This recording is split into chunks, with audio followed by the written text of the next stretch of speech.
Okay, hey guys, so XP-Pen sent me their Deco Pro Medium and this is going to be my review of it. Okay, first up, let's talk about what we get in the box. First up, the glove. It's really cool, comfortable, makes me feel legit. Then I like the pen that they give. It's comfortable, has a really cool grip. I like the buttons and it also spins well, so that's what matters to me. The pen also comes in this really cool case, which also houses the nibs and can also serve as a pen stand. Okay, so the tablet itself comes with a USB-C type cable to connect to your computer and also two adapters to connect to your phone, whether it's a micro USB or USB-C, which is really cool. So I think one of the most impressive things about this tablet is how well made it is. It feels really premium and these buttons feel really tactile. The scroll wheel is also super impressive. Like it has like no resistance to it. I can't tell when it stops spinning. This is also a touchpad, which is super cool. Alright, now let me show you guys how this thing runs. So right on plugging this in, it lights up. That's pretty cool. Like showing all the borders with the drawing space and this cool blue neon glow. So after plugging it in, you just have to download the drivers from the XP-Pen site and set it up. Just be sure that if you're using two screens like me, to set it up accordingly and we're good to go. Just remember that these keys can be set up to any shortcuts that you want, like Ctrl Z, or even the scroll wheel, you can set it to zoom in, zoom out, increase the brush size. You can even use this as a touchpad like I mentioned for a mouse, or even set it to some other function. I personally still like using keyboard shortcuts, but I might get used to this. Let's see.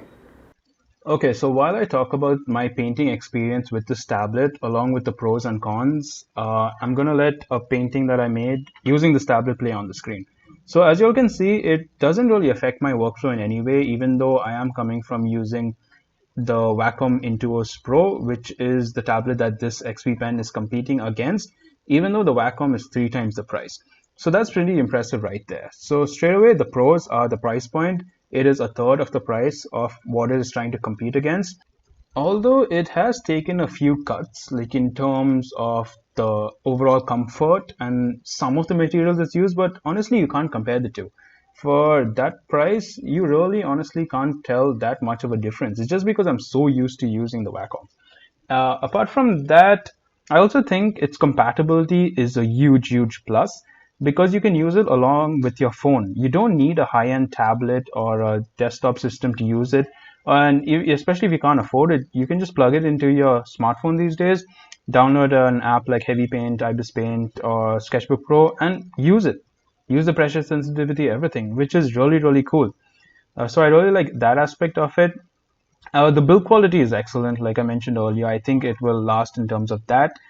And even the pressure sensitivity from the pen, it is a big step up from other tablets with lower pressure sensitivity. Now, when it comes to the cons, these are all personal things that I feel using it. So they are not general cons, but it has more of a matte feel, though I'd prefer something that's a little more smoother. But for somebody who's a beginner, that might actually be a good thing if you're switching directly from paper to digital painting using this tablet, because you do kind of get that feel. It's just not something I am so used to after all this time. The next con I can think of for me personally is portability, because it's a very large tablet. It's larger than medium size of other tablets. That may be good if you're not moving around your tablet so much, but for me, it's a tight fit in my laptop bag and I've got a large screen laptop. So if I were to take something like a MacBook Pro with a little smaller screen and a bag that perfectly fits that, this may not be as portable because it may not fit inside. But other than that, I really can't think of any con to this. And these are just my personal issues. These are not even general cons. So I think this tablet is a really cool deal for a beginner as well as somebody who's already painting a lot. Maybe the only other thing I can think of is how long is this going to last, because I haven't used an XP-Pen before. So that can only be the thing that I cannot vouch for. But I hope it does last me a while. So let's see about that. And also, I've got a code for you guys if you want to get like a percentage off. Just use my code. I'll add it in the description. And also this painting is almost done, so I hope you guys enjoyed the time lapse as well. So anyway, stay tuned for more.